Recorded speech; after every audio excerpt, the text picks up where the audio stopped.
It's Thursday, April 13th, and we still have tons of snow.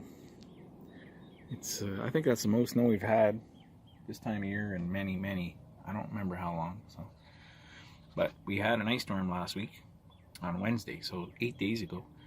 Knocked out the power for a huge, like it was many homes, thousands of homes out of power. So in the back of my mind, I'm always thinking I should be prepared for something like that. And it's unusual to get an ice storm that does that much damage in April. That's something you usually see in January, February, maybe even March. March is even rare, but April's unheard of to see. It was probably 1,000 homes out of power just in the immediate, with 5-minute drive from here, 10-minute drive. We were lucky. We only had 6 hours. We're out, and it was the second day. It was a nice sunny day. It wasn't during the storm. So what we're gonna do today is we're gonna tap in these generators. This is an Onan Quiet Diesel 7500 watt. So I think it's a Kubota diesel. It's very hard to see the motor when I pull the cover off to change the oil filter. You can kind of see part of the engine. It looks like it might be a Kubota. It's a 719 cc.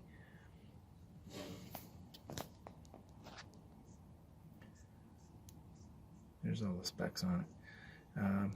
It's 220 volt leads here.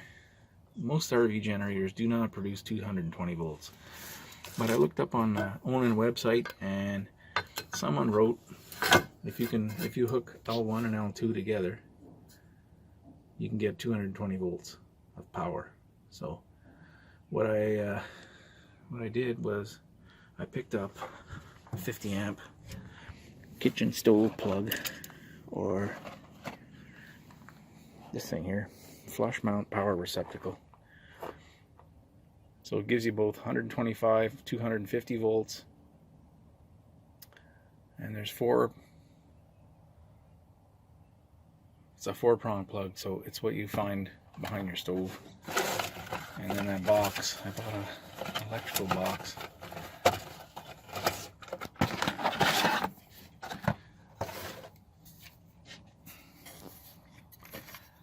Now, which way does this go? I think it goes like that.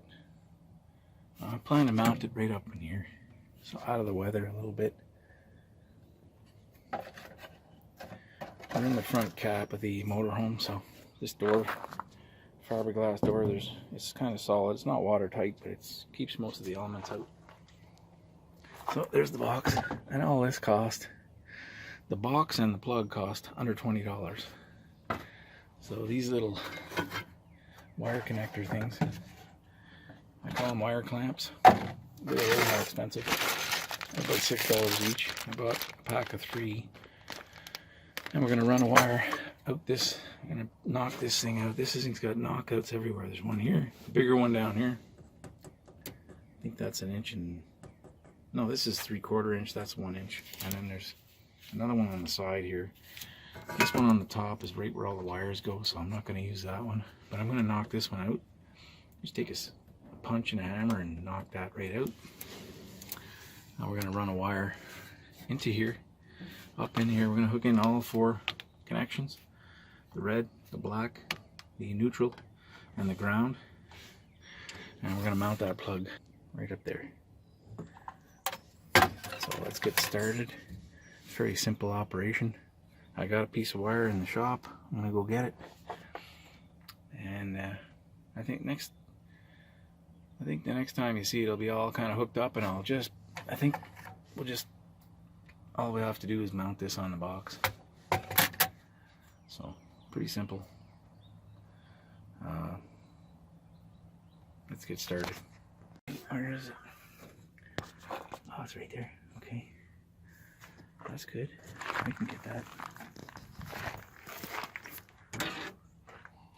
After the wires are in, I won't be able to. There it is. Ah, look at that. Zinc. Damn zinc. Okay, change of plan. We went with plan B we're using this number 8. I think that's the number 8 wire, and it's like an extension cord type of cord. It's not one of these. This is too stiff. There's no way I can get that in that panel connection. It just won't bend, and I think it's too big anyway. So all we need is a number 8. So they're all tied in there now. That's all.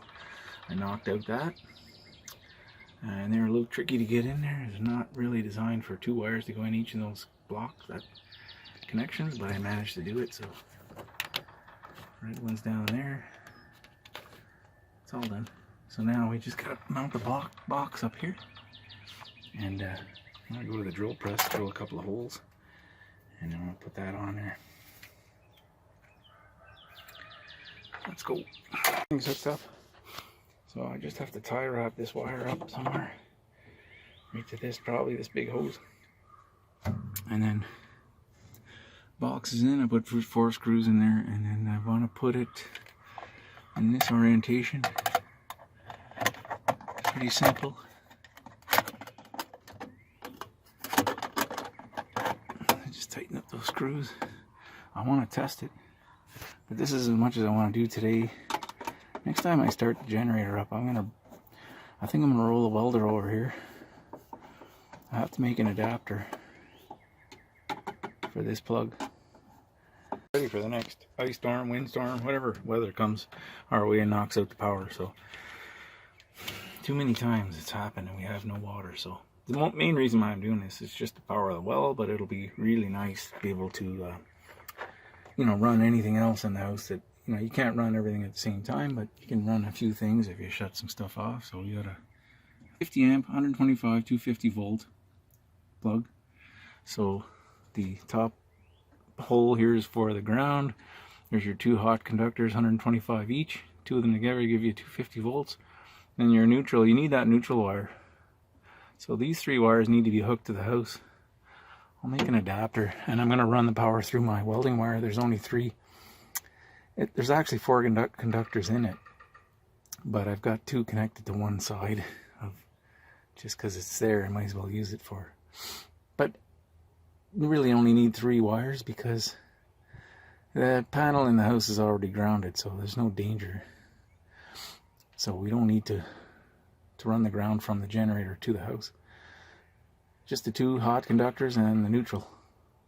So what I'll have to do is either pull a panel off in my shop and hook a wire directly in there, or I'll figure something out. I haven't really. That's the next step. This is phase 1. Let's get this, and this is all hooked in. So I want to test it. I'm gonna probably pull a welder over here, and I gotta make an adapter to fit this. Plug it in and try it. So that's the end of this video. I think most of these RV generators are the same. They've got L1 and L2. So you've got 2 125 volt wires, and each one powers different things in the RV. 2 rooftop air conditioners requires a 7,500 watt generator. I think the combined consumption of power, there's a hot water tank also that's electric, and fridge switches to electric. Fridge doesn't use much power, but